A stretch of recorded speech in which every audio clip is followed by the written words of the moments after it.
T'as pas pu... Hello. Bonjour à tous, bienvenue sur le mug de Marion.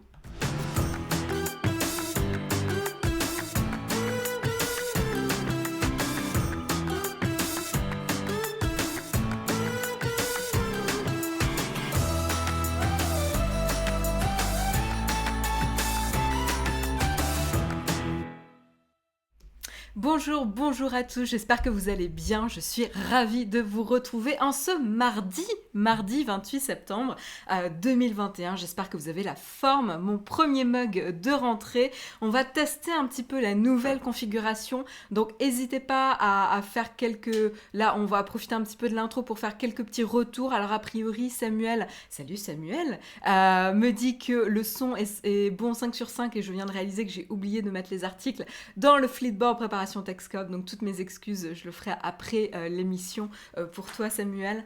Voilà, donc n'hésitez pas, on n'est pas encore calé en termes de déco, de décor on va dire. D'ailleurs vous voyez même mon tapis de yoga derrière, mais on n'est pas encore super calé en termes de décor. C'est le premier que l'on fait depuis le bureau. Donc voilà, nickel l'image et le son, 5 sur 5. Ça fait bizarre les décors. Ah ben voilà, on vous fait un petit peu visiter le décor. Ça manque de vomi de licorne. C'est un peu trop sage encore, hein. Je suis d'accord avec toi, Cyril, mais ne t'inquiète pas, le vomi de licorne reviendra évidemment plutôt mercredi, hein, en compagnie de nos intenables Guillaume et Jérôme lors du Twitch achat, donc vous le retrouverez. Un poil trop lumineux, tu trouves?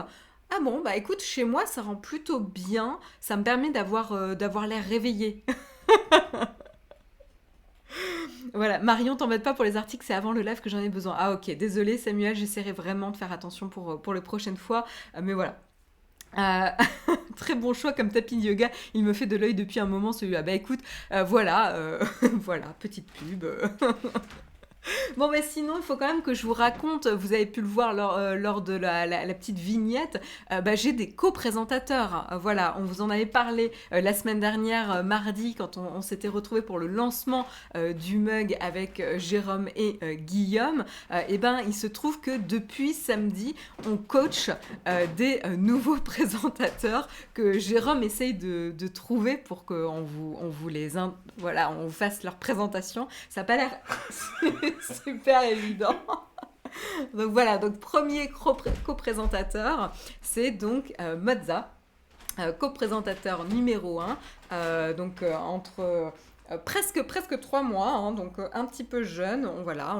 Il va falloir être un peu patient sur le coaching star, mais voilà, donc c'est encore un petit peu jeune, mais ils sont, voilà, vous pouvez voir qu'ils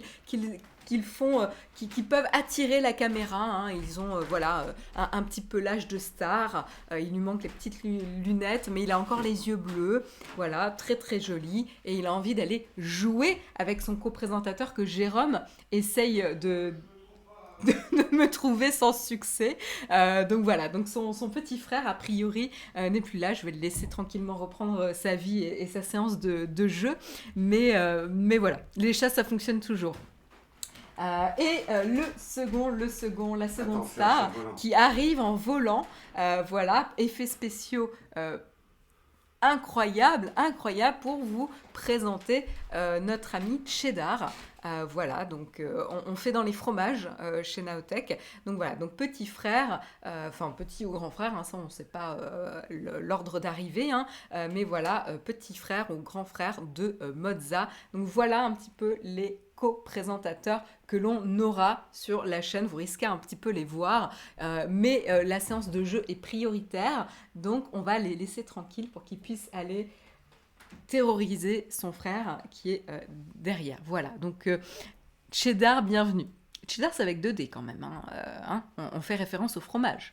Il y a 2 Z pour Mozza et 2 D pour Cheddar. Ah oui, c'est la version négative de l'autre. Ils sont pas tout à fait exactement pareils, hein. Il y en a un qui a un poil plutôt ras, l'autre poil plutôt long. Ça va être la galère d'ailleurs dans l'appartement. Ça va nous permettre de tester des aspirateurs et de les éprouver avec les poils de chat. Leur quart d'heure de folie, ouais, le tutorien, je peux vous dire que à cet âge-là, ça dure un peu plus d'un quart d'heure et il y en a beaucoup, beaucoup dans la journée. Et voilà comment on a commencé l'exploitation des humains par les chatons.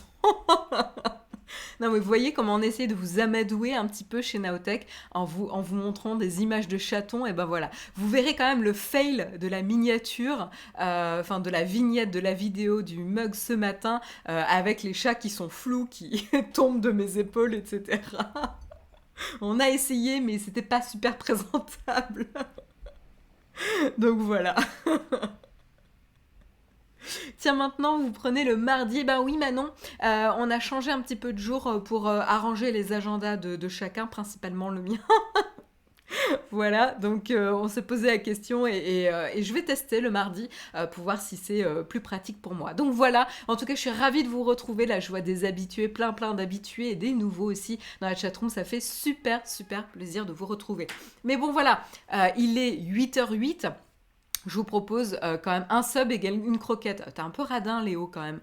Non, on ne conditionne pas l'alimentation de nos co-présentateurs au sub. Ce n'est pas possible. Parce que sinon, vous n'aurez plus de présentateurs. Tout simplement. Donc voilà, je vous propose quand même de commencer avec, voilà, tout simplement le kawa.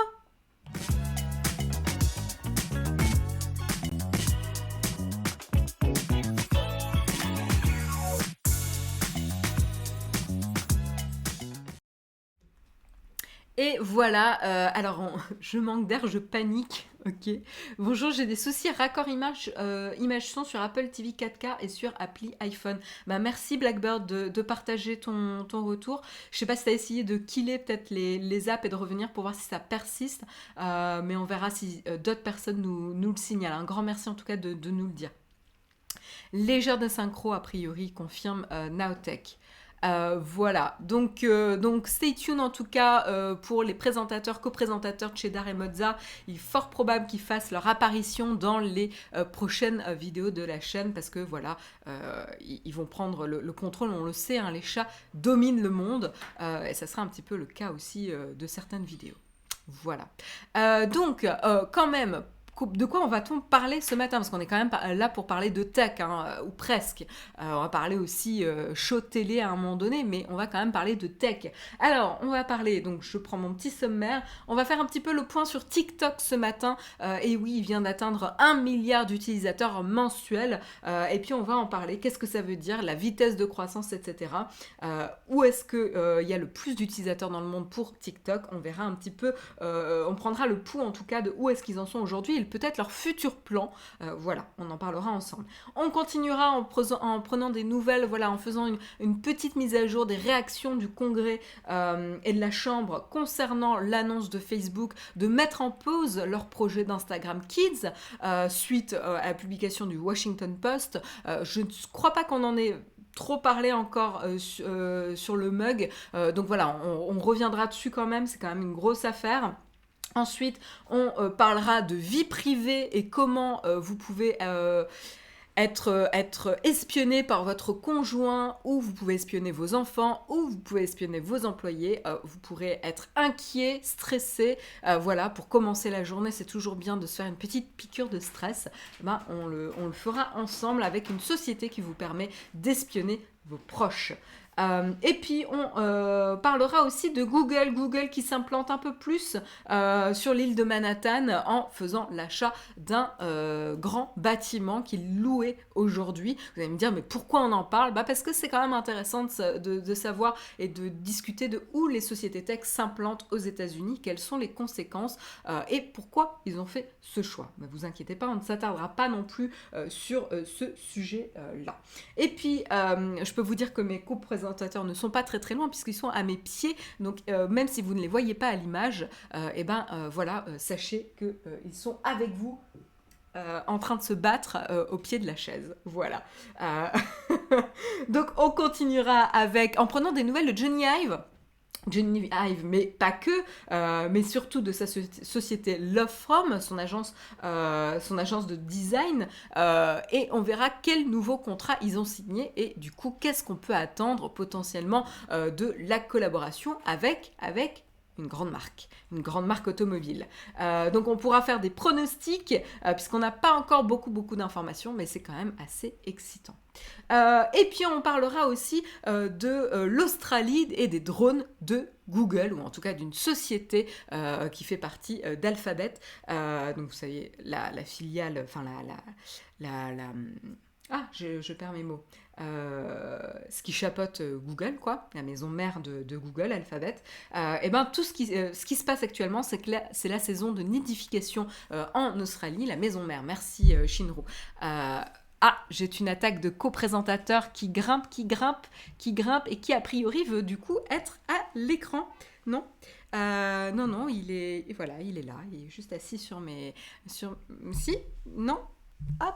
Donc voilà, un cheddar à l'écran, voilà, qui veut aller jouer sur le bureau, mais c'est pas vraiment le moment, hein, vous serez d'accord avec moi, donc on le refait descendre. Donc on parlait de Wing qui fait partie d'Alphabet et qui permet d'avoir des drones, et donc ces drones actuellement qui se font attaquer en pleine période de nidification en Australie par des corbeaux. Non, c'est pas une blague, vous pourrez voir une petite vidéo que je vous partagerai tout à l'heure, c'est assez cocasse, assez impressionnant, et donc du coup ils ont mis en pause leur activité. On en parlera un peu plus en détail tout à l'heure. Et puis on terminera quand même avec la première tartine de la rentrée sur un show télévisé. Ça sera Fondation, évidemment. Je crois que Gérard vous avez spoilé la surprise, mais on parlera, puisque les 2 premiers épisodes de la série adaptés des romans de Isaac Asimov du cycle Fondation, voilà, monument de la littérature de science-fiction, est sorti du coup vendredi dernier. On s'est empressé de les regarder avec Jérôme du coup ce week-end. On en parlera, ça m'intéresse d'avoir votre avis dans la chatroom. Voilà, il nous faut des émoticônes de cheddar. Ouais, c'est vrai ça, il vous faut cheddar et mozza les deux. Donc mozza, ça peut être assez facile, puisque finalement vous pouvez prendre une boule blanche. Mais pour cheddar, ouais, je sais pas si ça existe comme emoji. Mais bon, en attendant, on parlera de Fondation pour clôturer donc du coup cette émission. Donc restez connectés avec moi pour ceux qui sont patients pour cette première édition de Mug avec moi-même et avec vous.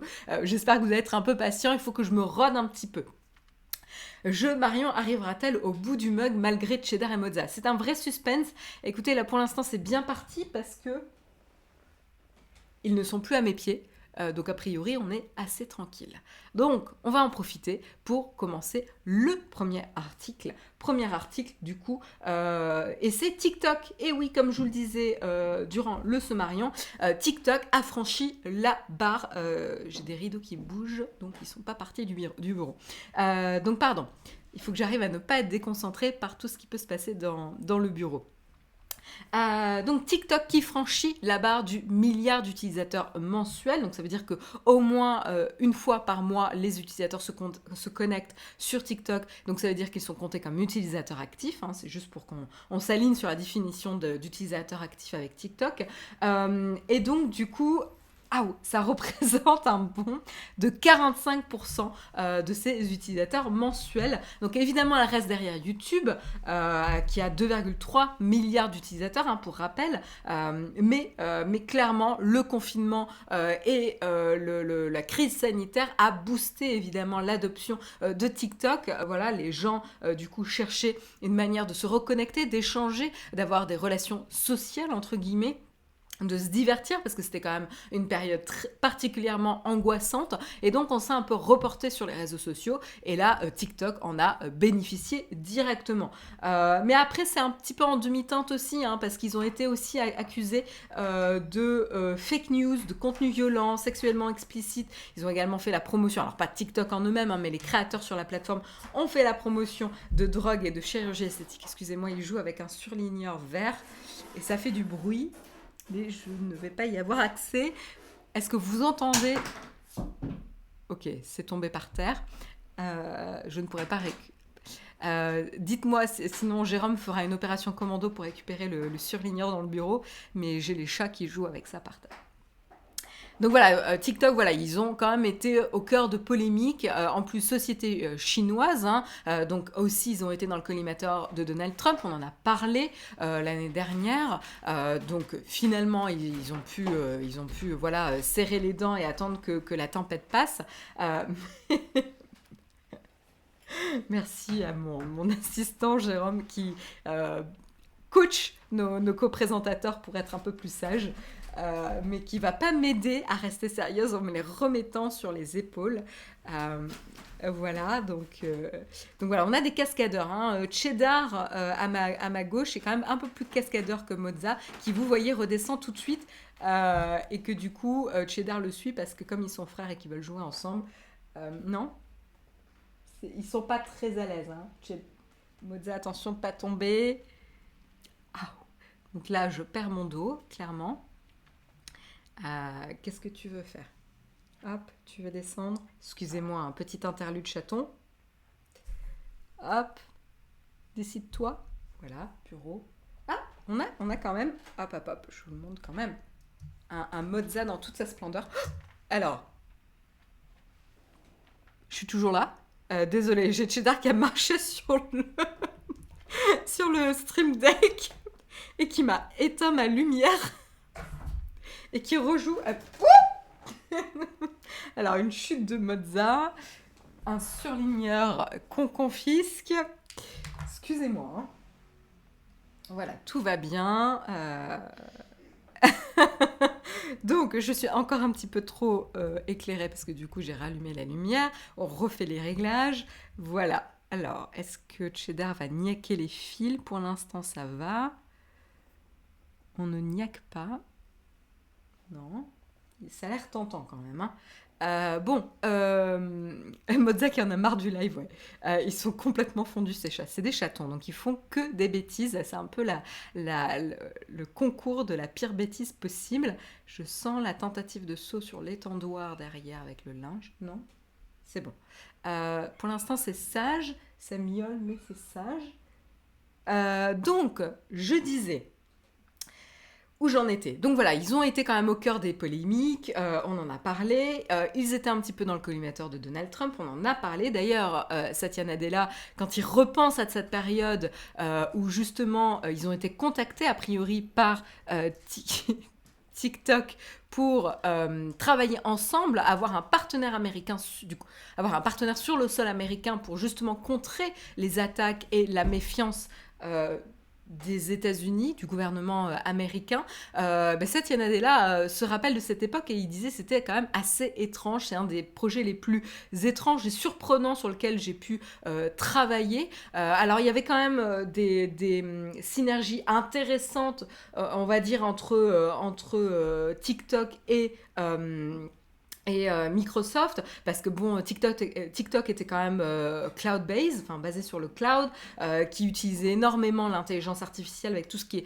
filtre, etc., etc., et donc qui était un des focus de Microsoft. Donc il y avait quand même quelque chose d'intéressant, mais rappelez-vous, à l'époque, on était quand même particulièrement surpris de cette potentielle histoire, et après Oracle s'en était mêlé. On ne sait pas trop pourquoi, et puis finalement on n'a plus vraiment entendu parler d'Oracle. Autant vous dire que ça a été mis de côté de manière indéfinie, on n'en parle plus vraiment, et maintenant que c'est plus Donald Trump à la tête du gouvernement, ça se passe plutôt bien. J'espère que Jérôme n'essaye pas de saboter mon émission en me ramenant les co-présentateurs. Non, il est en train de bouffer des trucs pas bien. ça grignote des choses pas recommandées. Voilà, donc on les cache. On les cache. Ça continue à grignoter des choses. Non, ça grignote des chiffons, c'est pas grave. Oui, vous pouvez le voir tout en bas d'ailleurs voilà. Voilà, il est là. Hop. Non, j'y arrive pas. Il est là. Vous voyez un truc remué blanc là, c'est Mozza. Voilà, concernant TikTok, en tout cas, à mon avis, ils sont plutôt contents. Croissance impressionnante, puisqu'ils avaient 55 millions d'utilisateurs seulement en janvier 2018. Hein. Pour rappel, TikTok, ça a seulement 4 ans, hein, donc c'est quand même très très récent. En 2018, ils étaient déjà passés à 271 millions. Et puis en décembre 2019, c'était à 507 millions. Et donc du coup, au dernier des comptes, en juillet 2020, la société comptait déjà 700 millions d'utilisateurs. Donc c'est pas non plus surprenant qu'aujourd'hui, en 2021, septembre 2021, ils atteignent le milliard. Pour rappel, Facebook, eux, compte 3,51 milliards d'utilisateurs mensuels. Voilà, YouTube, on vous l'a déjà mentionné. Et où est-ce que ces utilisateurs se situent? Principalement en Europe, au Brésil, en Asie du Sud-Est et les États-Unis, qui sont donc les plus gros marchés de la société. C'est pour ça que c'était un vrai enjeu pour TikTok de rester aux États-Unis.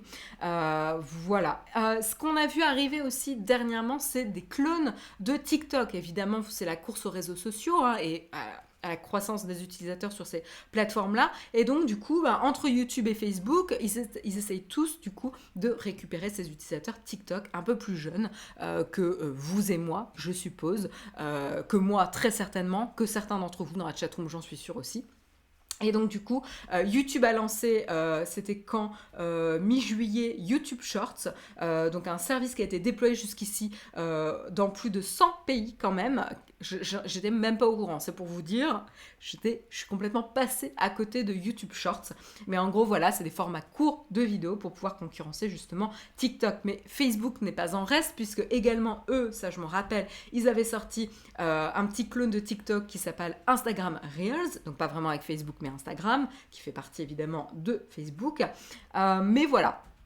On n'a pas de chiffres encore pour ces deux services, mais ça serait intéressant de suivre un petit peu la compétition. Maintenant, quel est l'enjeu principal de TikTok pour les mois, années à venir? C'est évidemment la monétisation. Alors, on a vu avec Twitter combien c'était problématique et combien ils avaient été lents et peu réactifs pour avoir un business model pertinent, ou en tout cas solide. On va voir, c'est pas encore le cas. Maintenant, ils se mettent un petit peu des coups de cravache. C'est intéressant actuellement de les voir itérer. Là, TikTok, eux, ils n'ont pas trop attendu, quand même un petit peu, mais voilà, ils sont un petit peu peut-être un peu plus rapides. Ils s'axent vraiment sur trouver leur business model, à monétiser un peu plus la plateforme. Alors, il y a eu de l'accélération côté publicité l'an dernier. En fin août, ils ont lancé une nouvelle fonctionnalité qui permet justement aux utilisateurs d'acheter directement des produits proposés sur la plateforme par les créateurs de contenu. Alors là, ça fait un peu penser aussi à ce qui se passe sur Instagram avec les influenceurs. Mais bon, voilà. Ce qui se passe aussi, on attend potentiellement une entrée en bourse. Voilà, a priori ByteDance, du coup la maison mère de TikTok, préparait une introduction en bourse qui serait donc très très attendue évidemment. C'est un petit peu critique puisque évidemment actuellement la réalisation potentielle de cette opération va dépendre grandement du gouvernement chinois qui a serré la vis très très fort actuellement aux sociétés qui souhaitent s'introduire en bourse sur des places financières étrangères. Donc à voir comment ça va se passer. C'est pas forcément donné en tout cas pour ByteDance et TikTok. Voilà. Je regarde un petit peu vos commentaires. Les shorts de YouTube, j'ai regardé 1 ou 2 fois, rien de super. Ouais, après les tutoriels, c'est vraiment le début puisque c'est sorti mi-juillet, je crois que c'est ça. Hop. Ouais, c'est ça. Donc c'est encore très très très récent. Et le problème, c'est qu'en fait, sur ce genre de plateforme, les utilisateurs seront attirés par la qualité du contenu. Et donc, du coup, c'est un peu l'œuf ou la poule, quoi. Il faut avoir soit des utilisateurs en premier, parce que sinon, les créateurs n'iront pas produire là, soit avoir des créateurs en premier, parce que s'il n'y a pas de bon contenu, les utilisateurs ne viendront pas. Enfin, c'est un petit peu un complexe, quoi. Voilà en tout cas pour TikTok. On a passé suffisamment de temps. Je vous propose qu'on parle rapidement de ce qui se passe avec Instagram, le Washington Post et les adolescents. Et oui, c'est un trio un petit peu étrange, mais c'est vraiment le trio dont on parle beaucoup actuellement. Qu'est-ce qui s'est passé pour ceux qui n'ont pas suivi non, c'est pas le Washington Post, pardon, c'est le Wall Street Journal. Je me suis complètement trompée tout à l'heure. Je sais pas pourquoi j'avais dit Washington Post. Donc, qu'est-ce qui s'est passé? Je crois que c'était la semaine dernière ou la semaine d'avant, on en a parlé lors du rendez-vous tech. Donc, ça a dû sortir il y a 2 semaines. Voilà, à peu près. Et donc, qu'est-ce qui s'est passé? Tout simplement, le Wall Street Journal a publié une enquête approfondie sur des recherches qui ont été menées par Facebook pour Instagram et pour notamment l'impact d'Instagram auprès des adolescents et adolescentes, et qui a mis en lumière en tout cas l'impact nocif que peut avoir Instagram sur la santé mentale des adolescents et surtout ici ce qui a été pointé du doigt, adolescentes, sur l'image de soi, sur la confiance, sur potentiellement des discours liés au suicide qui auraient été donc associés avec Instagram et la pression subie sur Instagram avec la pression de l'image, hein, voilà. On a souvent parlé de la pression publicitaire de ces mannequins trop maigres que l'on peut voir partout, que nous renvoie la télé, la publicité, les shows, etc. Et qui du coup, à une période où le corps des filles et des femmes change énormément et que du coup on a du mal à se reconnaître, on a du mal à reconnaître son corps, à s'approprier et à accepter un petit peu ce changement-là. Du coup, la comparaison constante avec des standards inatteignables de corps et d'idéal de beauté dans cette société 2021, ça impacte lourdement un petit peu le bien-être, la santé mentale des jeunes filles notamment, mais pas que les jeunes filles, il y a quand même des adolescents aussi qui sont impactés. Et donc du coup, ce qui est choquant un petit peu dans l'étude, c'est que Instagram était conscient de ces recherches-là, qu'ils n'ont rien mis en place, peu mis en place pour mitiger et limiter cet impact. Et surtout, ce qui a inquiété lourdement les représentants politiques, c'est le projet de Instagram Kids, c'est-à-dire d'avoir une application Instagram dédiée pour les enfants. Quand on voit l'impact nocif que peut avoir Instagram sur les adolescents, c'est encore plus inquiétant de l'impact possible pour les enfants. Et donc du coup, il y a eu une levée de bouclier, à raison, hein, la sphère politique, sociale, etc. s'en est inquiétée, a pointé du doigt, a demandé des explications à Instagram et Facebook. Donc voilà, ils ont été un petit peu dans la mouise, on va le dire, quand même. Et c'est vrai que de nouveau, ça suscite des méfiances, une confiance qui a été brisée. C'est pas la première fois. On se demande combien de fois ça va se dérouler. Hein. C'est quand même un petit peu surprenant. Et donc, qu'est-ce qui s'est passé? Lundi, Instagram et Facebook, du coup, ont annoncé qu'ils mettaient en pause le projet de développement et de définition d'Instagram Kids pour calmer un petit peu les ardeurs et les discours qui peuvent faire rage un petit peu dans la sphère politique, mais ça n'a pas suffi puisque lundi, après l'annonce d'Instagram et de Facebook comme quoi ils mettaient le projet d'Instagram Kids en pause, on a eu notamment des démocrates du Sénat et de la Chambre, qui se sont exprimés, qui ont appelé à carrément stopper et laisser tomber le projet de développement d'Instagram Kids. Donc il y a eu une déclaration qui a été notamment signée, qui a inclus plusieurs sénateurs. Un sénateur, un représentant, etc. Donc à voir quelles vont être les répercussions. On va suivre évidemment cette affaire. Qu'est-ce qui se passe en tout cas? C'est que le Head of Safety de Facebook, donc Antigone Davis, va devoir témoigner ce jeudi, justement. Les politiques ont appelé les représentants de Facebook à s'exprimer sur le sujet pour entendre leur point de vue et comprendre pourquoi ça s'est passé comme ça et pourquoi il n'y a pas eu d'action de prise. Et donc du coup, ils vont entendre un petit peu les représentants, et donc notamment c'est lors d'une session qui s'appelle Protecting Kids Online, Facebook, Instagram and Mental Health Harms.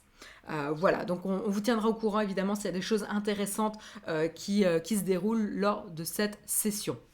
Voilà. En pot, c'est une manière diplomatique de dire à la poubelle. Je sais pas, je suis pas tout à fait certaine. Je sais pas si c'est un leurre. Non, parce qu'en fait, une manière diplomatique pour... Ouais, c'est pas forcément une manière diplomatique, parce qu'en fait, ça va pas plaire à la sphère politique, parce que c'est pas assez fort comme déclaration. Mais diplomatique, c'est plutôt pour garder la tête haute pour Instagram et Facebook dans ce cas-là. Voilà, c'est pas pour perdre, pour pas perdre la face. Mais je suis pas sûre qu'ils vont en rester là. Surtout concernant Facebook et Instagram. Le problème, c'est que des enfants s'inscrivent déjà sur Facebook et Instagram en mentant sur leur âge. Oui, tout à fait. Non, mais ça, c'est un problème connu, Mathieu. Et je pense que justement, c'est peut-être quelque chose sur lequel ils veulent parler. Donc voilà, en tout cas, sur cette affaire, on vous tiendra au courant des évolutions, évidemment. On continue sur des sujets un petit peu angoissants. On va faire voilà, un petit moment un petit peu angoissant. Et puis après, on parlera de sujets peut-être un peu plus légers. Je vérifie.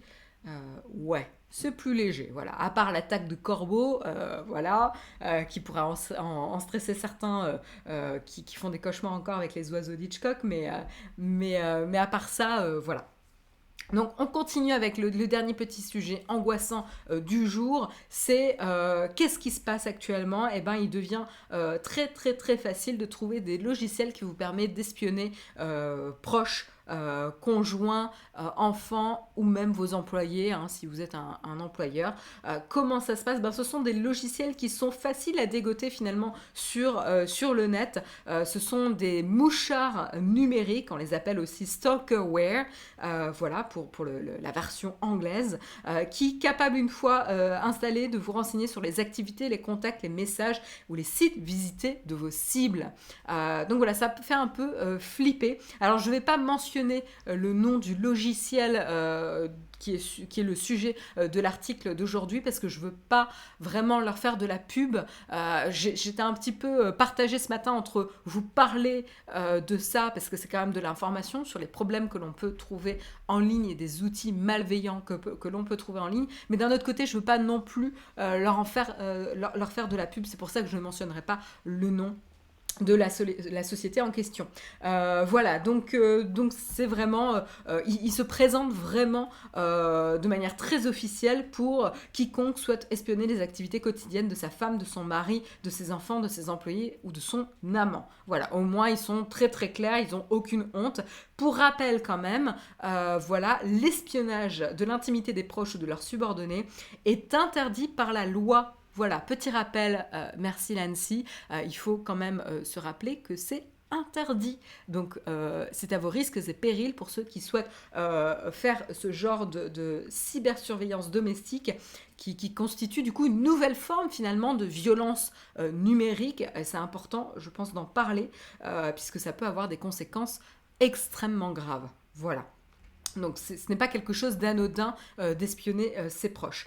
Malheureusement, donc, comme je vous le disais, il reste relativement facile de retrouver ces mouchards numériques. La société en question dit a priori fièrement qu'elle aurait 40 000 clients actifs chaque mois, malheureusement. Alors là, le principe, c'est qu'ils peuvent installer ce mouchard sur un ordinateur équipé de Windows ou un smartphone tournant sous Android. Ça fera de la pub peut-être pour certaines autres marques. Voilà. Et en fait, il suffit d'avoir accès au téléphone, a priori, de la cible en question pendant 5 minutes et de connaître son mot de passe pour pouvoir, du coup, installer le petit mouchoir. Ils recommandent même, voilà, ils disent le meilleur moment pour s'en occuper, c'est quand la cible dort. C'est quand même assez honteux, voilà. Mais ils se cachent de rien, hein, voilà. C'est assez incroyable. Ce qui est quand même particulièrement inquiétant, c'est que même si évidemment c'est interdit par la loi, on peut tout à fait critiquer les personnes ou l'éthique de ça, on peut aussi critiquer la sécurité des données collectées. Pourquoi ? Parce qu'a priori, les spécialistes en cybersécurité de Motherboard ont mené leur petite enquête et ils ont vu justement que les données étaient stockées sur un simple serveur AWS. AWS, c'est le service de stockage d'Amazon, hein, très célèbre.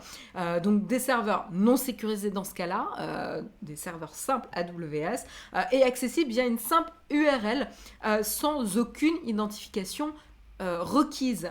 Pire que ça, la forme même des URL permet de trouver facilement du contenu, puisqu'en fait on va avoir une identification pour l'appareil et une date à la seconde près pour trouver à quel moment la donnée a été collectée. Ça va ouvrir la porte a priori à des attaques par force brute et donc au potentiel dévoilement de détails intimes de un tel, de Madame Michu, etc., à tout un chacun. Donc voilà, sans avoir besoin de connaissances techniques très très importantes.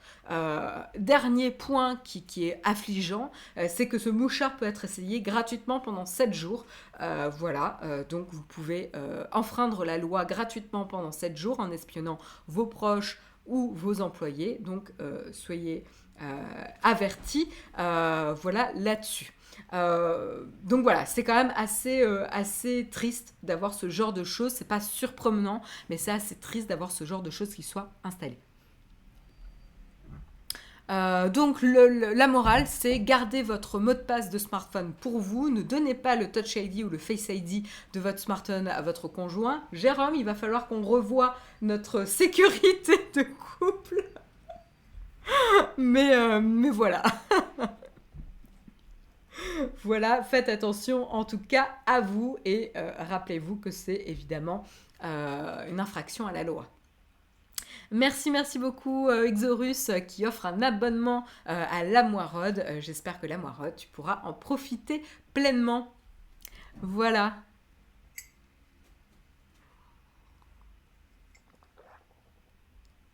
Donc on continue.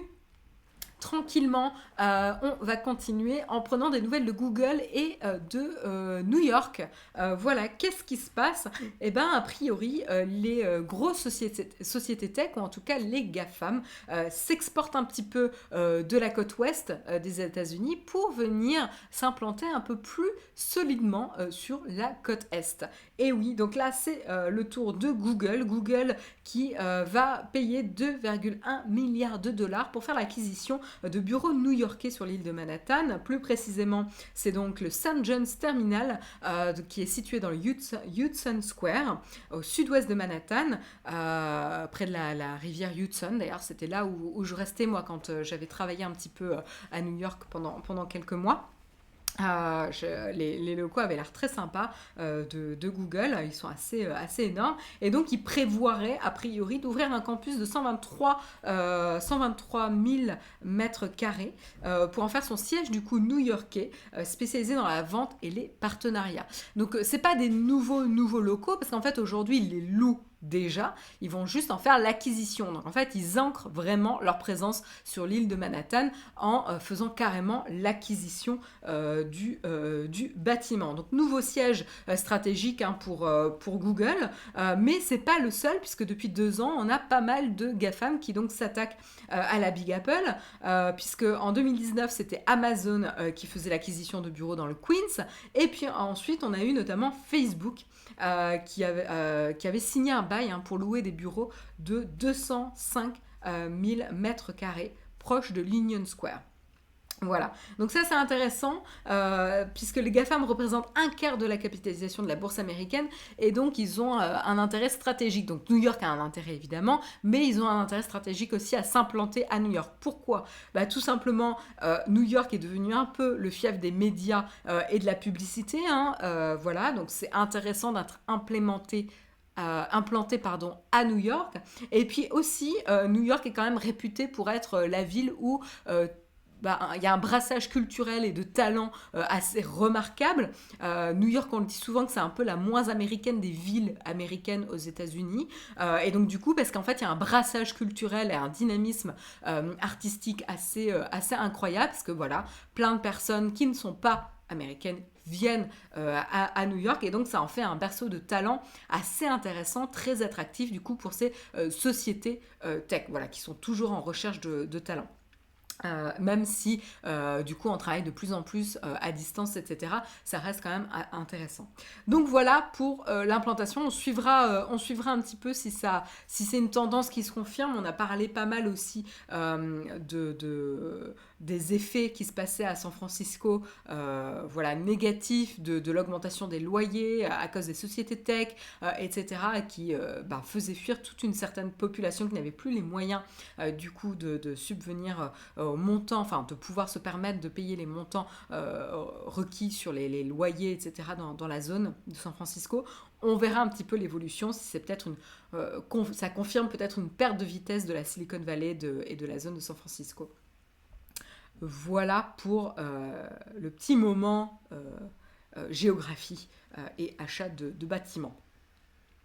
On continue cette fois-ci, on prend des nouvelles de Jony Ive, notre ami Jony Ive, et de Mark Newson, évidemment, parce que c'est quand même le duo qui est intéressant, qui ont évidemment fondé la société Love From, puisque du coup, Jony Ive avait quitté Apple en 2019, ça fait déjà 2019, ça me paraît super loin. Mais c'est vrai que finalement, avec le confinement, c'était avant le confinement, et le confinement c'était en 2020, et voilà.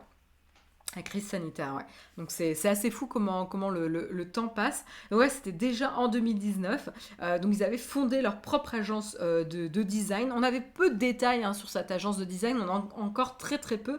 Qu'est-ce qu'on sait aujourd'hui ? Tout simplement, ils ont signé un partenariat avec la société automobile iconique Ferrari. Donc c'est pas rien. Voilà. Et donc du coup, c'est intéressant parce que Ferrari, la renommée automobile et de marque international que représente Ferrari, de prestige, veut s'associer avec justement la réputation en termes de design de la société et de ces deux pointures de design, Jony Ive et Mark Newson.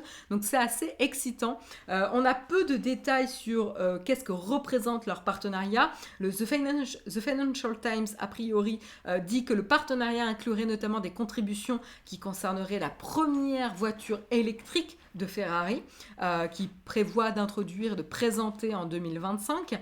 Ce qui est intéressant aussi, c'est que c'est peut-être pas complètement étonnant que Ferrari souhaite s'associer avec Love From, sachant qu'on a un exécutif d'Apple qui siège au board du coup de Ferrari, puisqu'on a ni plus ni moins que Eddie Q, qui est au board du coup de Ferrari. Donc potentiellement, il y a eu peut-être des discussions, des intérêts communs ici qui ont été présentés. Voilà, donc c'est intéressant, on n'éclaircit pas trop l'image de la société de design Love From.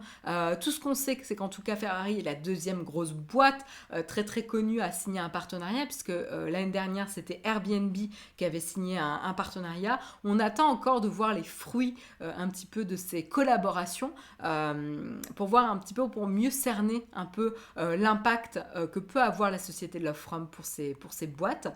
Mais pour l'instant, ça reste assez énigmatique. Donc on vous tiendra au courant encore une fois si on a plus de détails dans les temps à venir. Donc dans la prochaine... Oh là là, il y a des trolls dans la chatroom. Il m'a fallu un petit peu de temps pour comprendre le troll GPIF. Mais on nous dit donc la prochaine Ferrari, le plein se fera sous les roues. À référence de la fameuse souris d'Apple qui se branche en Lightning en se mettant sur le dos, qui est super pratique évidemment. Voilà, ça je me rappelle cette aberration de design. Mais voilà. Après, voilà, il y a eu des fails, mais il y a eu aussi des gros succès. Voilà, il faut quand même le reconnaître. Mais celui-ci, j'avoue, c'est un stagiaire en fait qui avait proposé ce branchement. Voilà pour les petites nouvelles concernant Jony Ive et Mark Newson. On va terminer les ActuTech avec une mystérieuse attaque de corbeaux qui viserait des drones de la société Wing. Alors ça paraît assez fou.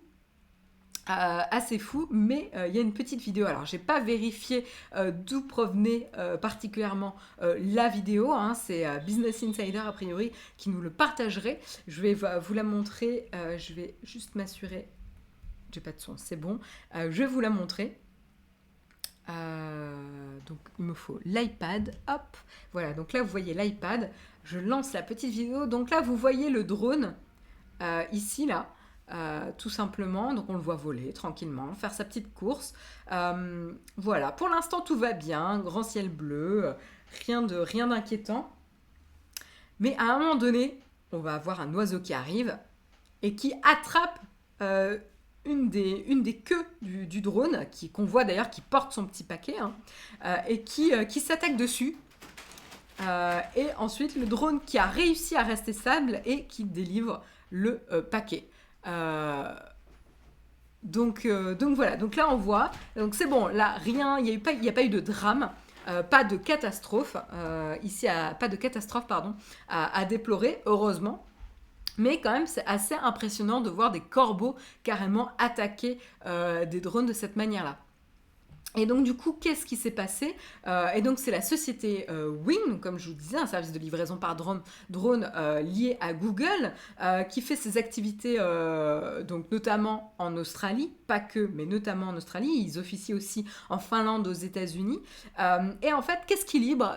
A priori, ils livrent des choses comme du café. Donc, pratique si le corbeau attaque, ça doit renverser tout, à moins que ce soit complètement scellé, mais bon, c'est pas très très pratique. Donc café, sushi, médicaments à une vitesse record, puisque c'est évidemment l'avantage des livraisons par drone. Voilà. Et donc là, c'est quelque chose qui a été vu donc en Australie, dans la ville de Canberra, où on voit depuis quelques jours ces attaques qui sont visibles donc par ces corbeaux. Donc c'est a priori, on nous dit que c'est la période de nidification, donc c'est normal, il y a beaucoup d'oiseaux. Mais là, ce qui est quand même assez étonnant, c'est ces attaques. Donc qu'est-ce qui s'est passé? Du coup, ça a amené la société Wing à mettre en pause son activité pour l'instant, pour une partie de ses clients donc, qui sont situés dans la ville de Canberra. Je ne sais pas si c'est une ville ou une région, je ne suis pas capable de vous le dire, mais voilà, qui sont à Canberra, afin justement de mieux évaluer les risques de ces rencontres entre les corbeaux, ou en tout cas les oiseaux, et ces fameux drones. Donc là, c'est tout à leur honneur, hein, ça m'a fait sourire, mais ils disent qu'ils veulent avoir l'avis d'experts en ornithologie, du coup, pour s'assurer que leur activité n'est que des effets minimaux sur la vie des animaux, que ça ne perturbe pas notamment des mouvements migratoires, etc.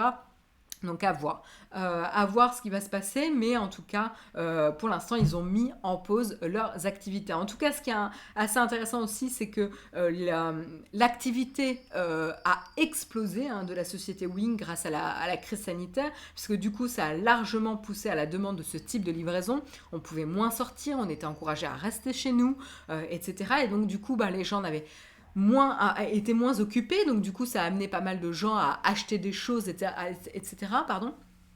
Alors là, ça reste des produits de consommation rapide, puisque c'est soit des boissons, soit des médicaments, soit de la nourriture, donc c'est pas non plus des livres, des habits, etc. Mais en tout cas, ça a permis de booster l'activité de Wing, et on le voit, il y a eu une hausse d'activité de 500% entre 2019 et 2020, donc ils étaient déjà sur une bonne croissance d'activité, mais un rythme comparable entre 2020 et les premiers mois de 2021. Donc voilà, ils sont vraiment sur une tendance très très claire. T'as jamais entendu parler de Canberra? Non, jamais, Vincent. Je suis inculte, mais Canberra, c'est la capitale de l'Australie. Ah ouais, écoute, je connaissais Sydney. C'est la capitale fédérale de l'Australie. Ok, écoutez, je savais pas du tout. Il faut que je revoie un petit peu mes capitales. Voilà, donc carrément dans la capitale. Voilà, donc c'est pas non plus une ville paumée. Franchement, je sais pas quoi penser de ces livraisons de drones. Quand il y en a un dans le ciel, ça va encore, mais quand il y en aura des centaines qui volent au-dessus de nos têtes, ça doit être l'enfer. Ouais, je suis un peu comme toi, Zonia. Je pense qu'il faut voir un petit peu comment ça va évoluer. Le danger d'un fort afflux de drones ne peut-il peut-être pas perturber les flux migratoires des oiseaux migrateurs? Mais c'est justement la question, Florian. C'est justement la question. Et là, c'est pour ça qu'ils ont mis en pause leur activité, pour demander à des experts en ornithologie, justement, leur avis, pour mieux comprendre l'impact, justement, de l'activité de la société Wing sur les oiseaux. Voilà.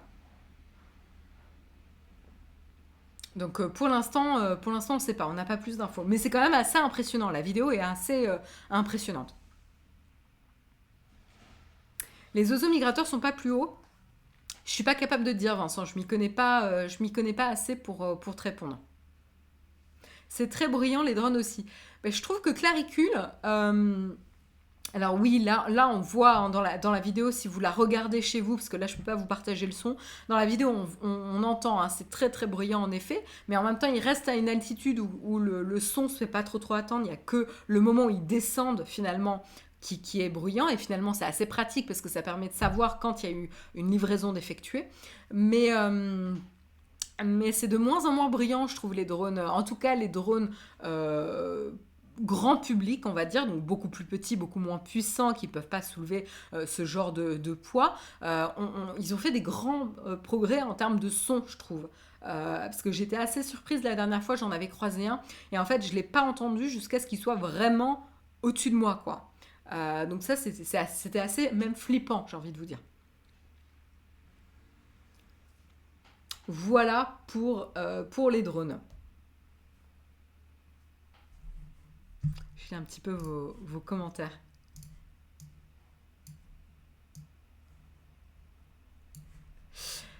C'est pour la zone où ton voisin le plus proche est à un quart de chez toi en voiture. Un quart d'heure de chez toi en voiture. Bah non, Adou, pas vraiment, parce que si on parle de la capitale fédérale de l'Australie, Sydney, la capitale de l'Australie, et Rio est la capitale du Brésil. Les pièges de quiz. Non, mais carrément, ouais, carrément. Non, parce que justement, si c'est la capitale fédérale, c'est que la densité de population n'est quand même pas ce que tu présentes. Donc c'est assez impressionnant. Voilà. Bon, ben c'est la fin en tout cas des news tech ce matin. Restez connectés puisqu'on a quand même la tartine dont on va parler quelques minutes. On va parler de fondation. Mais juste avant de parler et d'enchaîner avec la tartine, on va quand même parler de mon petit placement que vous pouvez voir à l'écran justement. Et ben, on va le découvrir ensemble parce que moi je ne connaissais pas mon petit placement. Donc mon petit placement, je vais vous montrer un petit peu. Pour ceux qui ne connaissent pas encore, hop, je vous partage mon iPad. Voilà, là vous voyez le site internet de mon petit placement, donc assez sympa. Toi aussi, profite de la crème du placement. Donc qu'est-ce que c'est? Alors d'abord, petite présentation légale, parce que c'est quand même quelque chose qui a trait à du placement d'argent. Mon petit placement, c'est donc une plateforme qui propose des produits financiers. Donc nous, on vous présente la plateforme en tant que solution technique pour vos placements.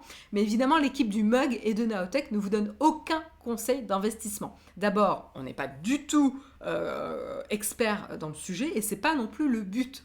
Vous demeurez entièrement maître et responsable de vos décisions d'investissement et de gestion. Et généralement, quand il y a du placement, il y a des potentiels de gains et de pertes. Donc là, soyez informés et sur cet aspect-là. En France, c'est vrai qu'on n'a pas vraiment l'habitude des placements. Je ne sais pas si certains s'en sont posé la question, mais on est quand même assez frileux. Hein. On a quand même plutôt une culture d'épargne en France. Donc, mais c'est quand même assez intéressant de s'informer, de comprendre voilà, qu'est-ce qui se passe. Donc, par exemple, le rendement du livret A aujourd'hui est à 0,5%. Hein, c'est inférieur au taux d'inflation. Donc, pas vraiment très intéressant. Bon, après, ça vous sécurise quand même de l'argent. Et c'est vrai qu'en France, on n'ose pas vraiment se lancer car l'investissement est souvent associé aux riches et aux experts. Alors là, pourquoi? Parce que comme je vous le disais, il y a un potentiel de perte. Donc évidemment, il faut investir uniquement de l'argent que vous êtes prêt à perdre et qui ne va pas vous gêner dans votre confort de vie quotidienne, dans vos projets futurs personnels, que ce soit achat de maison, d'appartement, etc. Voilà, il ne faut pas que ça vous pénalise. Donc c'est l'argent, entre guillemets, que vous pouvez perdre. Donc c'est là où finalement on se dit c'est réservé à une certaine frange de la population. Mais la solution, voilà, mon petit placement aujourd'hui, donc c'est un placement simplifié à partir de 300 €. Donc là, ce qui facilite, c'est que c'est en fait, vous pouvez faire des petits montants. Donc ce sont des produits financiers qui sont sélectionnés, donc c'est plus facile aussi. Vous ne devez pas vous informer sur toute la panoplie de produits financiers qui existent, parce qu'il en existe beaucoup. Vous avez des experts aussi qui sont joignables par téléphone, mail ou chat. Donc ça va vous aider à poser des questions, à vous guider. Au quotidien, ils ont l'air accessibles et c'est aussi à destination des débutants ou experts. Donc voilà, on a des produits financiers qui sont classés par risque. Donc vous pourrez définir quel type de risque en fonction de votre familiarité justement avec ce système de placement. Généralement, plus vous êtes familier, plus vous pouvez vous permettre des placements risqués parce que vous êtes informé là-dessus. Moins vous êtes informé, plus vous pouvez commencer par des placements un peu plus sécurisés.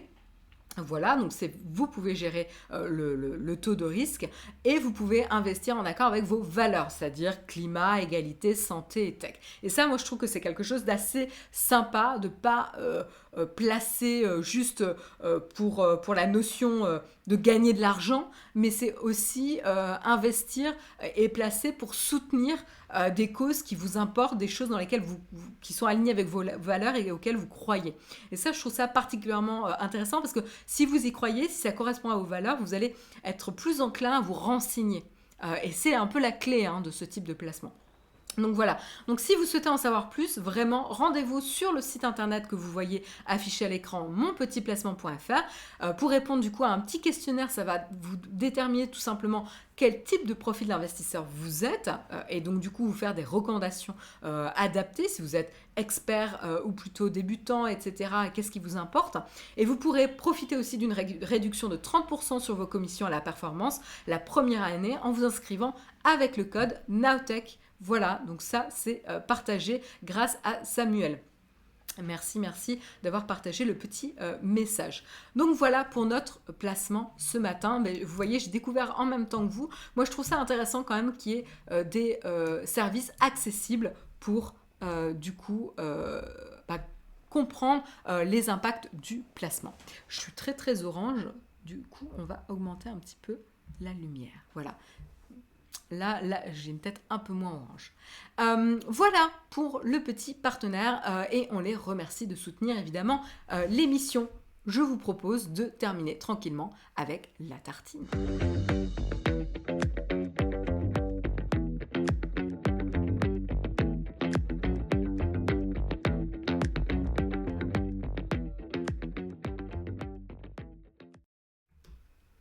Et voilà, je fais ma petite pause thé pour reprendre mon souffle. Et on va parler de fondation. Et oui, fondation. Donc là, niveau d'excitation très haut, puisque c'était donc l'adaptation extrêmement attendue du fameux cycle de fondation, roman, j'ai envie de vous dire, monument de la science-fiction écrit par Isaac Asimov.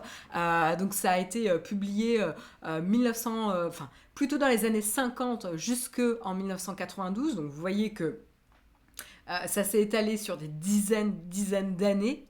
Ça a commencé par une trilogie et puis après il y a eu des préludes qui ont été publiés. Voilà. Donc c'est vraiment... voilà, c'est pour toute personne qui s'intéresse à la science-fiction, c'est un monument de la science-fiction, c'est une référence. Ça a influencé évidemment toutes les productions de science-fiction qui sont sorties après.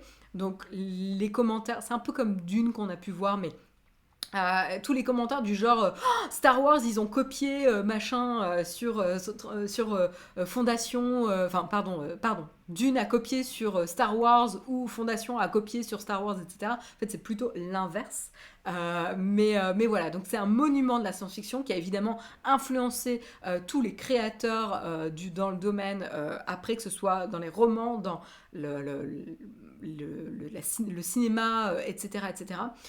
Et donc du coup, je ne sais pas si vous en rappelez, je ne sais pas si je vous en avais parlé, mais il y a quelques années, je crois que c'était quand j'avais appris la rumeur sur le travail de Fondation, ou peut-être même un peu avant. J'ai lu, voilà, j'ai découvert du coup, j'en avais entendu parler évidemment, mais j'ai lu les livres il y a quelques années, je pense 2 ans à peu près, parce que c'était avant le confinement, donc j'ai dû le lire en 2018 ou 2019. J'ai beaucoup aimé. Il y a certains livres que j'ai plus aimé que d'autres, mais j'ai énormément aimé le cycle de fondation, mais de quoi il s'agit? Donc pour ceux qui ne connaissent pas, je vais vous faire la petite partie synopsis. Donc tout simplement, on se retrouve dans un futur lointain, l'humanité a conquis les étoiles, on a érigé donc un empire ultra puissant qui s'étend à travers la galaxie et qui a résisté à l'épreuve du temps puisqu'il s'est étendu sur des millénaires. Donc là, voilà, il y a eu plusieurs millénaires qui se sont passés, hein, donc l'Empire existe depuis énormément de temps. On a même oublié où était située la Terre, c'est pour vous dire, parce que la Terre est devenue inhabitable et depuis c'est devenu, voilà, on ne sait plus où elle se situe. Et là, on se retrouve donc dans une année X, parce que bon, ça importe peu ici. On va suivre du coup le psychohistorien Harry Seldon, qui va faire une prédiction grâce à la science de la psychohistoire. C'est quoi la psychohistoire? Tout simplement, c'est la capacité de définir des probabilités qui vont arriver, qui vont toucher notre société, ou voilà l'histoire, grâce à des probabilités, donc grâce aux mathématiques. Moi, je trouve ça génial. La psychohistoire, je trouve ça vraiment génial. Donc voilà, là j'ai une définition vraiment juste. C'est une méthode qui va se reposer notamment, donc ça c'est important, sur les grands mouvements sociaux et économiques qui arrivent et qui va permettre de prédire en étudiant leur courant présent et qui va permettre d'établir des probabilités sur les conséquences à venir de ces grands mouvements de population économiques et sociaux. Donc ça, c'est hyper intéressant. Mais du coup, voilà, la psychohistoire, ça ne s'intéresse uniquement à ces grands mouvements. Ça ne va pas du tout pouvoir prédire les actions d'une personne lambda. Voilà, ça ne va pas s'intéresser aux individus, ça ne peut pas, en effet s'appliquer à l'échelle d'un individu parce que c'est trop imprévisible, etc. Mais en tout cas, avec ces grands mouvements, on va être capable de définir des probabilités avec les mathématiques qui va permettre de prédire certaines évolutions, certains chemins probables de l'humanité. Donc ça, je trouve ça génial, le principe vraiment est brillant. Et donc là, on va retrouver donc ce fameux psychohistorien Harry Seldon, qui va devenir mythique ensuite, qui fait une prédiction qui va évidemment choquer l'Empire, puisqu'il prévoit que dans 500 ans, l'Empire galactique va s'effondrer et laissera la place à une ère de guerre et de barbarie sans précédent, en gros le chaos. Voilà, donc là, évidemment, ça va traumatiser, hein. L'humanité va régresser, et durant cette période d'obscurantisme, tous les progrès scientifiques et culturels de l'Empire seront perdus à jamais. Mais il reste un espoir, et c'est ça qui est intéressant. Là, Harry Seldon dit, il y a potentiellement un moyen de réduire cette période d'obscurantisme et en gros cette période où l'humanité va risquer l'extinction, mais il y a possibilité de la réduire, donc de 30 000 ans à 1000 ans. Donc c'est quand même pas mal, hein. On divise pas mal cette période d'obscurantisme. Et donc ils disent notamment que quelle serait la solution? Ça serait de mettre en place la fondation. Alors justement, c'est le nom de la série, c'est le nom du cycle, évidemment. Tout tourne autour de cette notion de fondation. Qu'est-ce que c'est? C'est une organisation fondée par le scientifique pour réunir et compiler tout le savoir de la galaxie en une gigantesque encyclopédie. C'est l'encyclopédie Galactica, ou l'encyclopédie galactique. Donc, c'est une idée d'Harry Seldon, mais en gros, il va se reposer sur des centaines et des milliers de scientifiques qui vont partir ensemble fonder cette fondation et préserver, documenter et recenser le savoir culturel. Donc quand je dis culturel, ça peut être à la fois scientifique, culturel, social, vraiment tout ce qui a trait à la définition de l'humanité, finalement, le langage, etc., les traditions, etc., et qui va donc aller fonder cette fondation quelque part, qui permettrait à la civilisation donc de renaître en puisant justement dans ce condensé de savoir et de redémarrer plus rapidement sur des bases. En fait, en gros, avoir une base d'humanité quelque part prête à renaître avec tous les outils et le savoir nécessaire pour redémarrer sur des bonnes bases. Voilà. Et donc du coup, là-dessus, ça va être exilé sur une planète. Donc là, certains vont me dire « Ah, mais t'as spoilé le premier épisode, etc. » Non, mais autant vous dire que c'est genre un chapitre dans le premier livre du cycle Fondation. Voilà, et là c'est le premier épisode, je vous ai raconté en gros le premier épisode de la série qui est sorti vendredi dernier. Hein. Donc voilà, c'est pas grand chose, mais ça vous pose un petit peu l'univers. Voilà. Donc on va suivre évidemment les aventures de Hari Seldon, on va suivre les aventures d'autres personnages. Ce qui est intéressant, moi le point qui m'a marqué, honnêtement quand j'ai lu les livres, je me suis dit mais c'est inadaptable. Inadaptable parce que l'ampleur du cycle, ça se déroule, le cycle des romans, le principal personnage, c'est la Fondation. C'est pas les humains qui gravitent autour. C'est vraiment la Fondation en elle-même. Cette organisation, ce projet, cette organisation qui va se développer, qui démarre d'idées, de projets fous à justement le développement, les débuts et ensuite les différents challenges de développement, d'enjeux politiques, de gouvernance, etc. Et donc du coup, ce qui se passe dans le premier livre, enfin moi c'est le souvenir que j'en ai, c'est qu'à chaque chapitre vous avez des bonds dans le temps, où en fait vous avez des personnages dans le premier chapitre, donc on va voir Hari Seldon dont on fait la connaissance, parmi d'autres, et dans le deuxième chapitre vous allez avoir d'autres personnages. Hari Seldon, ça devient le papa de la Fondation, le fondateur, mais c'est tout. Et puis ensuite, ça va devenir carrément un mythe, etc. Mais en fait, vous faites des bonds dans le temps et vous suivez jamais les personnages. Donc, notamment le premier livre est assez déstabilisant, puisqu'il n'est pas du tout centré sur les personnages en eux-mêmes. Et donc du coup, j'étais assez curieuse de l'adaptation. Alors pour l'instant, ma première remarque, c'est que dans l'adaptation actuellement, on voit que le rythme est beaucoup plus lent. C'est-à-dire que dans les premiers épisodes, on suit les mêmes personnages. Donc vous n'allez pas être complètement dépaysé. Là où il y a un potentiel de complexité, c'est que là, ce qu'on voit dans la série, c'est qu'on mélange plusieurs époques. Or, dans les livres, on mélange pas plusieurs époques. C'est vraiment chronologique. N'hésitez pas à me dire hein, si je me gourre complètement, parce que ça se trouve, ma mémoire des livres n'est pas super claire, donc je suis sûre que je ne suis pas la seule à avoir lu les livres de Fondation dans la chatroom, donc n'hésitez pas à me dire hein, si je me suis trompée. Mais voilà, donc là, premier changement, c'est que déjà on suit de manière beaucoup plus proche les personnages. Il y a évidemment des personnages qui vont changer de sexe, de background culturel ou de couleur de peau, etc. Heureusement. Alors il y en a, je vois qu'il y en a qui ont critiqué, qui ont l'impression qu'il y a un quota diversité dans la série. Moi, en tant que femme, j'ai envie de vous dire, le cycle de Fondation, il a été écrit dans les années 50, qui n'était pas la société de 2021. Et heureusement que 2021 a évolué, qui est plus diverse, plus inclusif. Je veux dire, il n'y a aucune femme dans le cycle Fondation, quoi. Elle ne joue aucun rôle clé. Donc voilà, donc j'ai envie de vous dire, heureusement qu'ils ont pu revoir le casting donc, de la série Fondation pour être plus varié, diverse et inclure tout type de profil. Pourquoi ? Parce que c'est la science-fiction, c'est là où des jeunes vont pouvoir s'identifier, rêver, et de montrer que toute personne peut rêver de n'importe quel background. C'est hyper important, ça va vous ouvrir l'esprit, le champ des possibles, et vous allez pouvoir vous imaginer, c'est caricatural, mais en pilote d'avion quand c'était pas possible dans les années 50. En tout cas pour une femme.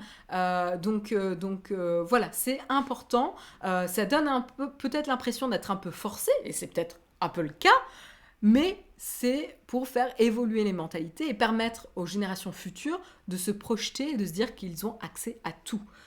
Et de tendre vers une société beaucoup plus inclusive à terme. Ce qui est pas... On a fait des progrès hein, depuis les années 50, mais il y a encore des progrès à faire. Voilà. Donc pour moi, ça m'a pas choqué. Je trouve que c'est plutôt une bonne chose. Voilà, donc il y a eu notamment le rôle de Gal qui a changé. Mais voilà. Pourquoi c'était pas possible ? Adou, il faut que je te refasse l'histoire. Voilà, une société dominée par des hommes blancs d'une certaine origine, voilà. Enfin bref, toute l'histoire de tout pays, de tout, on a pu voir. Donc je ne vais pas rentrer là-dedans, c'est pas le sujet de ce matin. Mais donc on revient sur la série. Donc là, je peux vous montrer peut-être justement le casting. Est-ce que j'ai les acteurs? Donc là, je vous montre un petit peu. Donc voilà, là on a les acteurs. Donc on a Lee Pace qui est un des acteurs qui joue et qui incarne l'Empire. Je vous fais un petit spoiler, mais là vous le verrez dès les premières secondes du premier épisode aussi. Donc il joue Brother Day. On a Jared Harris qui donc joue le fameux psychohistorien Harry Seldon.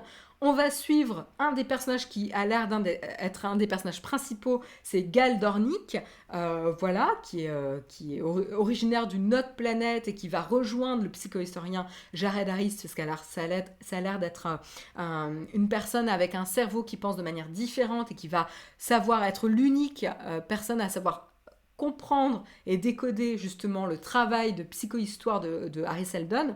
Parce qu'en fait, c'est un peu le problème lié à cette science, c'est qu'en fait, c'est tellement complexe que très très peu de personnes peuvent comprendre la psychohistoire. Et donc du coup, c'est là où ça jette le doute sur les prédictions d'Harry Seldon, et c'est là où ça va diviser l'Empire. C'est que certaines personnes vont faire confiance dans la science et les propos dits, en gros, lui, il dit, moi, j'ai la science qui permet de prouver que l'Empire va avoir sa chute. Et d'autres personnes disent, non, mais évidemment, c'est facile de dire ça, on ne peut pas vérifier votre science parce que personne d'autre la comprend, ce qui est en effet une critique assez intéressante, mais bon, voilà, je pense que c'est un sujet de discussion en tant que tel, de l'accessibilité de la science, et plus on y va, plus elle est inaccessible au commun des mortels, on va dire. Et donc Gal Dornick, justement, est une des seules à comprendre les prédictions et les calculs mathématiques de Harry Seldon. On va suivre aussi Salvor Hardin, qui, elle, est un personnage qui est dans une autre époque, dans le futur, où on se retrouve donc sur la planète Terminus, où elle va protéger, c'est un peu le gardien de la planète Terminus. Donc ça, c'est intéressant. Terminus, c'est la planète où la fondation va être, le projet fondation part et va être fondé. On va suivre aussi Demerzel, qui va être l'assistant de l'Empire. On va suivre aussi Brother Down, qui est donc un autre acteur qui incarne l'Empire, et Brother Desk, qui... c'est un petit peu bizarre, Brother Down, la photo, parce que c'est un gamin qu'on voit. Un petit peu bizarre. Et Brother Dusk, Terence Mann. Donc en gros, l'Empire est incarné par 3 acteurs d'âge différents. Là, ça diverge un petit peu des livres, et j'ai trouvé ça particulièrement intéressant parce qu'en fait, c'est le même homme qui a été cloné, et donc du coup, comme il est cloné, il y a différents âges. Donc on a la personne mûre, le vieillard, on a l'homme dans la fleur de l'âge, et puis on a Don, la nouvelle ère, l'enfant. Donc je trouve ça hyper intéressant, hyper malin comme perspective. Donc ça diverge un peu des livres. Donc il y a des choses qui sont assez intéressantes. Qu'est-ce que je peux vous dire par rapport à la série? Qu'est-ce qui marche pas? Donc là, il y a eu un article de Courrier International qui a été assez intéressant là-dessus, et qui partage un petit peu différentes perspectives. En tout cas, ce qui marche bien... Je pense qu'il ne faut pas s'attendre à une adaptation complètement fidèle des livres. On le voit déjà directement au 2e épisode. On va suivre un peu plus les personnages. Il va y avoir un peu plus de sensationnel. Il va y avoir des accidents assez incroyables, assez impressionnants. Il va y avoir un peu plus d'action. Alors que les livres de Fondation, c'est quand même... Isaac Asimov, c'est quand même plutôt un scientifique. Donc déjà, il ne s'attarde pas trop sur les personnages. Mais en plus, il va plutôt s'intéresser aux intrigues politiques et moins sur le caractère des personnages et leurs liens entre eux. Alors que Fondation, là, on sent que ça s'axe plutôt sur quand même de l'action, des personnages qui se lient entre eux, il y a déjà des romances en place, on va avoir les intrigues politiques, je pense que moi c'est ce qui m'intéresse beaucoup ici, et ce qui est aussi intéressant, c'est qu'on va avoir des réflexions sur la société. Et ça, moi, c'est ce que j'ai adoré dans Fondation. Notamment, dans le 2e épisode, il y a une discussion sur, en gros, comment la Fondation va décider Comment on répertorie? Parce qu'en fait, la Fondation est donc comment dire? Ils sont pressés par le temps. On n'a peut-être pas l'impression parce qu'on se dit que l'Empire va s'effondrer dans 5 siècles, mais en fait, 5 siècles pour documenter toute la galaxie et l'héritage technologique, culturel de la galaxie, en fait, ça peut être peu. Donc, ils sont vraiment sur un enjeu de comment on va prioriser la documentation de ce savoir, de cet héritage, pour permettre de recentrer sur les bonnes bases, de redémarrer sur les bonnes bases. Et en fait, rien que ça, sur par quoi on commence, c'est une discussion passionnante. Par quelle planète on va commencer, par quel domaine on va commencer. Telles planètes vont utiliser un tel système numérique, mais les autres planètes vont utiliser un autre système. Si on démarre par celle-ci, pourquoi on démarrait par les planètes les plus proches de Trantor, par exemple? Trantor, la planète où siège l'Empire.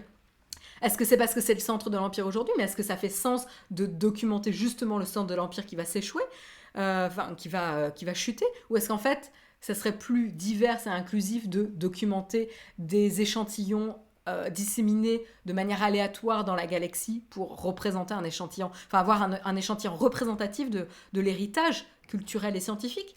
Enfin voilà, tout ça, ne serait-ce que ça, c'est remarquable. Enfin, moi, c'est ce que j'ai adoré dans les livres. C'est la définition même de la société et à quoi on veut tendre et à ce qu'elle ressemble. La société idéale, qu'est-ce que ça serait? Donc, je trouve ça assez passionnant. Enfin, moi, j'adore. C'est des sujets qui me passionnent. Donc, à voir. Pour l'instant, c'est trop tôt pour donner un avis. Mais vous, je suis intéressée là, et on va terminer par ça. On va faire un petit sondage.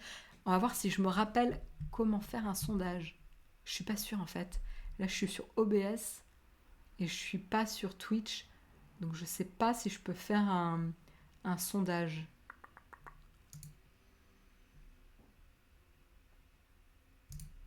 J'ai peur de faire des bêtises. On va peut-être faire un sondage. Ah oui, si, ça a l'air de marcher. Hop. Voilà, donc là ça fonctionne. Et donc, quelle est la question que je vais poser? Êtes-vous... Hop, hop, hop, hop, hop, hop, hop. Donc, préparez votre réponse. Si j'arrive à taper, c'est pas gagné. Êtes-vous excité par les 2 premiers épisodes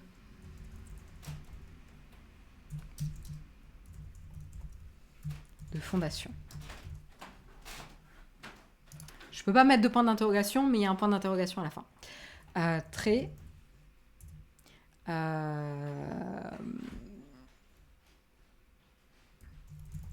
beaucoup. Un peu. Pas vraiment. Pas du tout. Et voilà, 3 minutes, commencez le sondage. Allez-y dans la chatroom, je compte sur vous. Dites-moi ce que vous en pensez. Êtes-vous excité par les 2 premiers épisodes de Fondation? De manière implicite, ça veut dire que ceux qui sont hypés du coup par la série continueront de la regarder et du coup on pourra en reparler quand la première saison sera terminée. Donc a priori, le point positif, c'est que Apple TV+ a vraiment laissé la créativité artistique pour les créateurs. Oleg nous dit qu'il n'aime pas les costumes. Ouais, il y a des choses que j'ai trouvées assez caricaturales. Je suis assez d'accord avec toi, Oleg. Je suis assez d'accord avec toi sur les costumes. Je suis pas super emballée. Là où je suis emballée, c'est que j'ai trouvé que la photo était très belle. Il y a des très très beaux plans. Il y a des acteurs que moi j'adore, notamment Lee Pace et Jared Harris, que je trouve qui sont des 2 acteurs formidables. Lee Pace, pour ceux qui ne se rappellent pas, il a joué un elfe dans Le Hobbit. Il a joué également Ned dans Pushing Daisies, qui est une super série hyper touchante. Et il a joué aussi dans Les Gardiens de la Galaxie. Je crois qu'il faisait une voix. Je suis pas sûre. Une voix d'un grand méchant. il me semble. Et Jared Harris, on l'a retrouvé dans The Crown, dans Tchernobyl, enfin voilà, on le voit, c'est un acteur anglais ultra connu qu'on retrouve beaucoup. Voilà, donc on a 2 acteurs très très connus qui jouent des rôles très forts, mais le reste du cast, ce sont des acteurs moins connus, des talents montants, et je trouve ça super, parce que du coup, on a un peu le tremplin avec ces 2 acteurs confirmés, et tout le reste, c'est des acteurs qu'on ne connaît pas, donc du coup, on les projette directement dans leur rôle. Et je trouve que ça fonctionne très très très bien. Donc du coup là pour l'instant c'est pas mal, 47% quand même qui sont très excités par les 2 premiers épisodes. Après on a beaucoup et un peu à 14%. Voilà, donc on a quand même presque 80, ouais plus de 80. Attends, c'est bizarre là. 6, 68, 72. 72%, voilà. Donc pas 80, mais 72% quand même de la chatroom qui est quand même excitée, un peu, beaucoup, très, par la série. Et on a 10% pas vraiment et 16% pas du tout. Ça m'intéresse. Est-ce que vous n'êtes pas intéressé, pas du tout intéressé parce que c'est la science-fiction et que vous n'aimez pas le genre? Tout à fait ok. Moi j'ai horreur du policier, ça ne m'intéresse pas. C'est comme ça. J'y suis pas sensible. Ça veut pas dire que c'est pas un genre intéressant, c'est juste que moi personnellement, je suis pas sensible. Ou c'est parce que vous avez vu les épisodes ou le trailer et que franchement vous n'avez pas été convaincu pour une raison ou une autre. Ça m'intéresse. Donc n'hésitez pas à vous exprimer. Oui, Lee Pace évidemment dans Halt and Catch Fire. Comment j'ai pu oublier cette série? Voilà, oui, parce qu'en fait je l'ai connue en premier dans Pushing Daisies et j'avoue j'ai une appréciation particulière pour cette série. Mais Halt and Catch Fire aussi, série incroyable que moi j'ai adorée. Par contre, je pense qu'il faut laisser la chance à plusieurs épisodes le temps d'installer un monde qui paraît ultra vaste. Ouais, en effet, les deux premiers épisodes sont relativement lents. Il se passe pas grand chose. Bon, il y a quand même un peu de suspense, etc. Mais c'est pas fou, mais c'est souvent, enfin, pour ce genre de série qui va installer un univers complexe, je pense qu'il faut s'y attendre un peu. Donc il y a des choses qui sont un peu floues, un peu vagues, notamment la projection dans le futur sur Terminus. On va voir comment ça se passe. Pas vu, donc pas voté, très clair. Oui, pas du tout parce que j'aime pas le genre. Bah, ça c'est tout à fait logique, Penny Pony. Moi, ça m'intéresse pas, désolé. Bah, ne t'excuse pas, y a pas de souci. Hein. Tous les goûts sont admis. Euh, Moi, ça m'intéresse pas plus que ça. Je suis intéressée par l'adaptation car je lis actuellement le 2e tome. Ah, tu m'étonnes, Laetitia. C'est un trop bon moment, justement, parce que du coup, ça va pas te spoiler, mais du coup, tu vas avoir le temps de continuer et du coup, dans ton esprit, c'est très très frais. Donc, tu vas être super bien placé pour comparer avec les livres. Moi, j'avoue, j'aurais dû lire le premier tome de nouveau pour comparer. Je pense que je le ferai peut-être une fois que j'aurai fini la série pour de nouveau comparer. Franchement, le 2e épisode m'a refroidi. Je comprends. Parce que le 2e épisode se diverge vraiment du livre. Moi, il m'interpelle. Voilà. Mais le 2e épisode diverge. Ouais. Mais je comprends vraiment. La série risque d'être assez lente avec 80 épisodes. Non mais Grolb, il y a tellement à raconter. Moi, enfin bon, après, il faut aimer ce genre d'histoire, mais c'est pas du Game of Thrones, il n'y aura pas de l'action. Et encore, Game of Thrones, il y a des fois, on s'embêtait un peu. Hein. Mais il va y avoir beaucoup de discussions, je pense, politiques, de tractations, etc. J'ai pris un abo pour découvrir et j'ai apprécié. Ah bah comme quoi.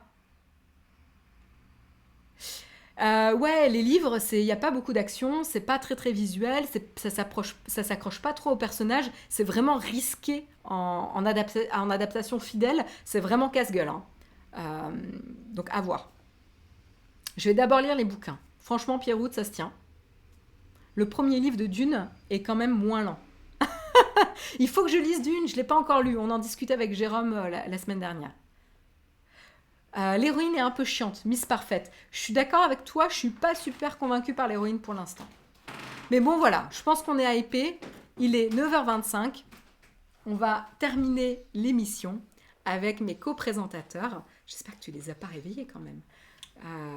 Avec mes 2 petits co-présentateurs, avec un qui tombe, hop là. Et voilà, Mozza, viens ici. Hop, voilà. Oh, ça ronronne. Ouh, ça ronronne. Et le petit cheddar. Petit bisou. Voilà, les petites boules d'amour, ça va? Voilà, sur les jambes. Voilà, c'était le dernier petit moment chaton. Et sur ce, je vous souhaite une excellente journée je vous retrouve la semaine prochaine. Rendez-vous demain matin, évidemment, en compagnie de Jérôme pour le mug. Et retrouvez également le Twitch Achat à midi ou midi et demi. Jérôme, midi ou midi et demi Non, maintenant c'est le soir, c'est 17h30. 17h30 le Twitch Achat, j'avais 17h30. raté. Oui, 17h30 le Twitch Achat, j'avais raté le changement d'horaire. Et on va raider quelqu'un. Et on va raider quelqu'un. On va raider qui Je sais pas comment on fait dans l'interface. On s'en occupe dans ce générique de fin. Allez, salut à tous, à la semaine prochaine.